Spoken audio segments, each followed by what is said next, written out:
Depuis 1998, la voûte nubienne propose aux populations villageoises du Burkina Faso une alternative intelligente et durable aux constructions traditionnelles, consommatrices de bois, et aux constructions à base de matériaux importés, tôle, chevrons, ciment, qui fragilisent l'économie locale. Le programme s'articule autour de la formation de maçons, appelés à devenir indépendants, et de campagnes de vulgarisation auprès des populations. C'est dans le cadre de ce projet de vulgarisation de la technique de la voûte nubienne qu'est née, en novembre 2000, l'association française du même nom, dont le but est d'organiser et de soutenir la mise en œuvre du programme.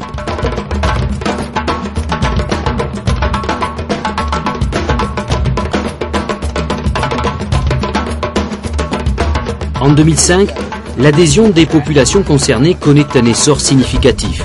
Les demandes de formation et les commandes de construction se multiplient, tant pour des besoins d'habitation que pour des édifices publics, bibliothèques, églises, mosquées.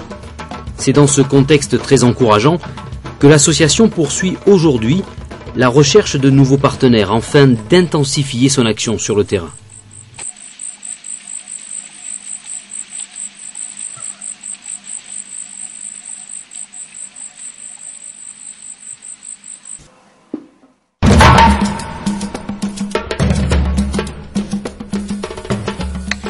En Afrique sahélienne, dont on connaît la très forte démographie, le bois de brousse, indispensable à la construction des toitures traditionnelles, a disparu. Cette situation oblige les populations rurales extrêmement pauvres à acheter des tôles et des chevrons importés pour couvrir leurs maisons. Mais la tôle endette les villageois, spolie l'économie familiale, locale et nationale de par l'importation, amplifie dans les maisons les rudes conditions climatiques, chaleur et froid, ajoute aussi une nuisance sonore de par les fortes pluies et dénature l'esthétique traditionnelle de l'habitat.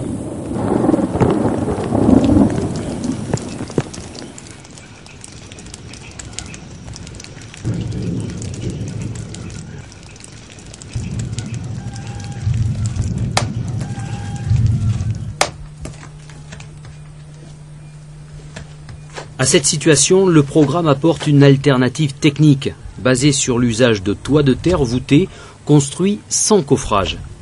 Les maisons ainsi bâties sont mieux isolées de la chaleur et du bruit, plus saines, plus durables et restaurent l'usage du toit terrasse. De plus, en valorisant la main-d'œuvre et les matériaux locaux, la technique favorise les économies locales et l'autonomie des populations.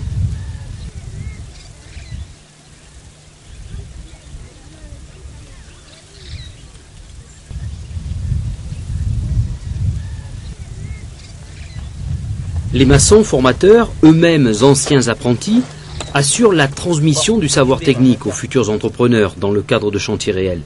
Cette inscription de la technique dans la réalité socio-économique locale permet une appropriation populaire et le retrait à terme des supports du programme des zones devenues suffisamment autonomes.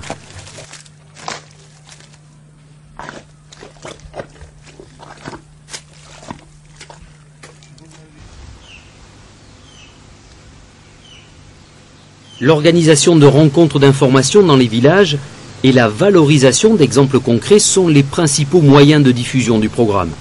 La mise en œuvre de partenariats avec des acteurs institutionnels œuvrant sur le terrain constitue également un bon vecteur de promotion.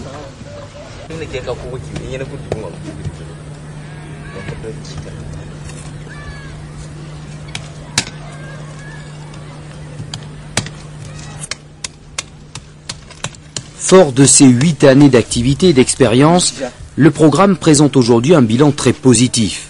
35 maçons formés, dont 10 sont préparés à la gestion de nouvelles zones. 200 voûtes bâties dans 30 villages et quartiers.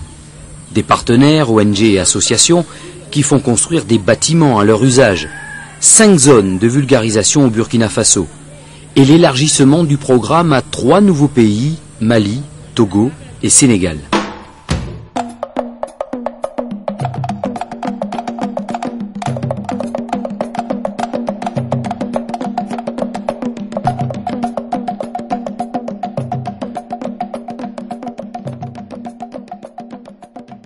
Ouvrir de nouvelles zones d'application avec pour objectif, à moyen terme, la couverture de la région sahélienne.